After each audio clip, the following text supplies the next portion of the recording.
Beyond the Gates, April 20th to 24th. Danger escalates in Beyond the Gates as Babygate explodes. A shocking attack shakes Jacob's investigation, and Martin aims for his next risky move.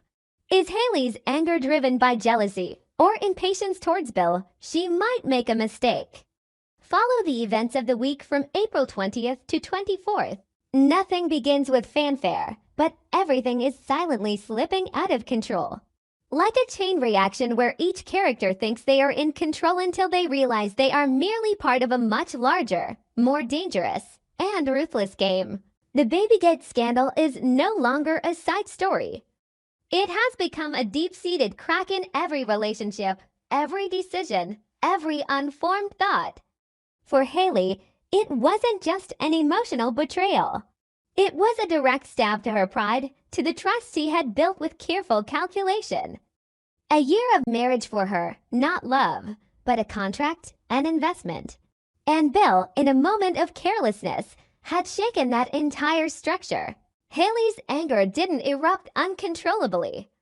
It smoldered cold, and that's precisely why it was so dangerous. She didn't just question, she observed. Every subtle expression on Bill's face, every pause between answers, every sign of hesitation, she analyzed them like a mathematical problem requiring an absolutely precise solution. The issue wasn't whether Bill apologized or not. The issue was whether he truly understood what he had done, or worse, whether he thought he hadn't done anything wrong. If Bill chose to deny it, if he chose to defend himself with his usual arrogance, it wouldn't just be a refusal of responsibility. It would be a signal. A confirmation that Haley's suspicions were well-founded. And once suspicion is confirmed, it ceases to be suspicion. It becomes a motive. From a colder perspective, Haley began to recalculate the entire equation. She had considered eliminating Bill, but that was a rough, risky option. $10 million in insurance money is no easy sum to ignore, but the conditions attached turn the plan into a dangerous gamble. If she acts directly, she loses everything. But if there's a way to make Bill's death legal, then things will be different. This is no longer a question of ethics. This is a question of method. A woman like Haley wouldn't act without seeing at least 3 escape routes. And if she starts to reconsider, it means she's seen some loophole in the system, an exploitable flaw. It could be a staged accident. It could be a cleverly orchestrated sequence of events designed to push Bill into an unavoidable situation. Or worse, there could be a third party, someone who understands the rules, willing to cooperate, or even someone who planted this idea in her head in the first place. The question is no longer whether Haley will do it or not. The question was how she would ever find out. Meanwhile, Donnie was drawn into another, equally dangerous vortex. Her decision to tell Andre about his confrontation with Bill wasn't impulsive. It was a test, a measure. Donnie wasn't seeking mere truth. She was seeking reaction. How Andre processed the information, how he defended himself, how he avoided or confronted it, all of it was data. A relationship doesn't collapse because of a single event. It collapses because of small, overlooked signs, unanswered questions, and gaps that both sides deliberately failed to fill. Donnie was beginning to realize that Andre wasn't simply the bystander husband. He had his own place in this story, whether he admitted it or not. Andre's setting boundaries sounded reasonable. But the problem was, those boundaries weren't designed to protect the marriage. They were designed to protect him. And when someone begins to prioritize self-protection over the protection of a relationship, that's when the breakdown becomes inevitable. Donnie didn't need a confession. She needed a sign of sincerity. But the more she observed, the more she realized Andre wasn't ready for it. And as trust began to crumble, every subsequent action was viewed with suspicion. Every word could be a lie. Every silence could be a cover-up. Alongside these personal conflicts, the investigation into the plasma ring opened up an entirely different layer of danger. Jacob was no longer in control. He had long since crossed the line of safety and was now paying the price for his recklessness. The attack wasn't just a warning. It was a clear statement that there were forces he couldn't confront. However, instead of backing down, Jacob pressed onward. This isn't courage. This is obsession. Once a person is drawn into the vortex of truth and power, it's very difficult for them to stop, even knowing that the price might be their life. No one could pretend that everything was still under control. The initial cracks had now widened into deep fissures, cutting through every relationship, every strategy, every facade each person had painstakingly built. And the most terrifying thing wasn't the approaching chaos, but the fact that everyone recognized it yet no one stopped. Haley began to see Bill not as a husband, but as a variable to be eliminated in an increasingly complex equation. Her anger was no longer a mere emotional reaction. It had transformed into a cold, rational form where every possibility was weighed in terms of benefits and risks. What made her lose control wasn't Bill calling Donnie by an affectionate name, but the hidden meaning behind it, a bond that had never been completely severed. In Haley's analysis, a dangerous assumption was gradually becoming a conclusion. If Bill was still bound to Donnie, then all the assets, all the inheritance, all the rights she thought she held might only be temporary. This forced her to think further ahead, not just to get rid of Bill, but to ensure that every subsequent scenario tilted in her favor. She began to delve into things she had never considered before: the structure of the will, the insurance clauses, the financial transactions Bill had made. And it was in this process that a disturbing truth gradually emerged. Things weren't as clear as she thought. There were assets not directly documented. There were vague clauses that could be interpreted in many ways. And this opened up a terrifying possibility.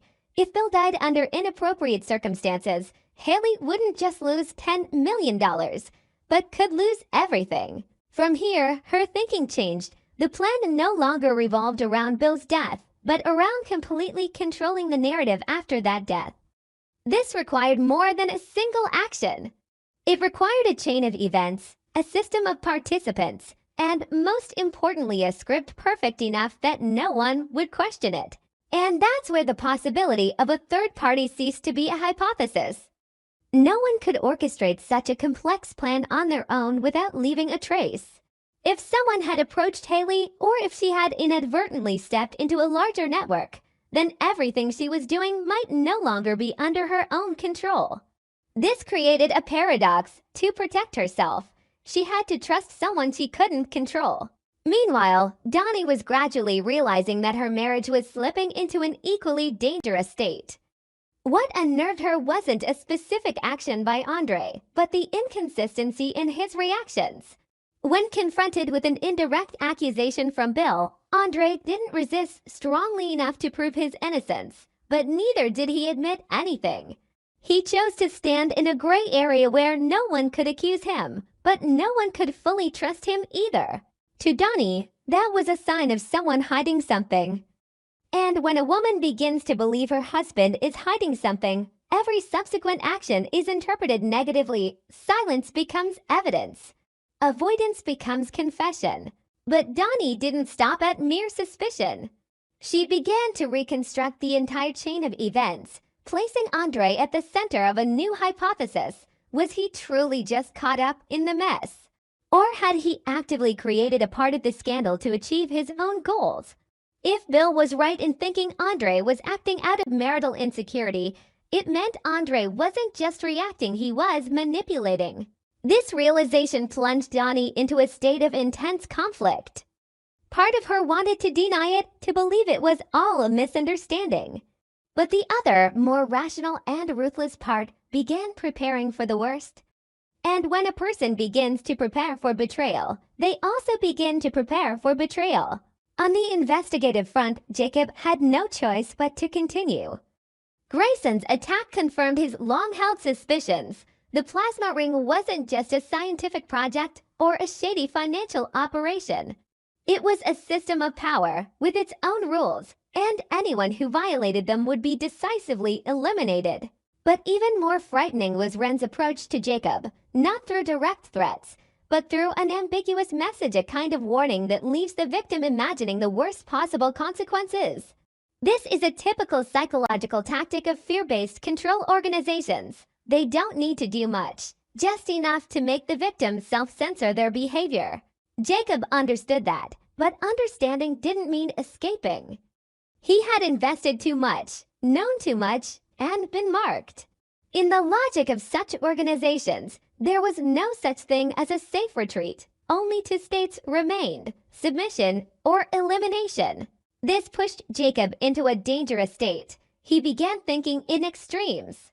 If he couldn't escape, the only way to survive was to break the system from within. But to do that, he needed proof.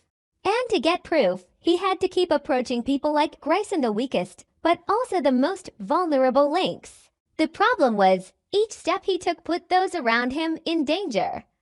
And when a person begins to accept sacrificing others for their own goals, the final moral boundaries begin to crumble. On the political level, Martin was nearing a decision he couldn't reverse. The conversation with Nicole wasn't just a warning. It was a reminder of the price of ambition. But for Martin, that price might still be worth paying if the reward was great enough. What made the situation dangerous was Bill's appearance in the equation. If Bill was indeed trying to stop Martin, there were two possibilities. Either he knew something Martin didn't, or he feared something Martin might inadvertently expose. Both possibilities led to the same conclusion. There were secrets within the Dupree family that were never truly buried. Their confrontation was no longer a personal matter. It was a clash of two systems of interests. Martin represented the future, expansion, and bringing things to light.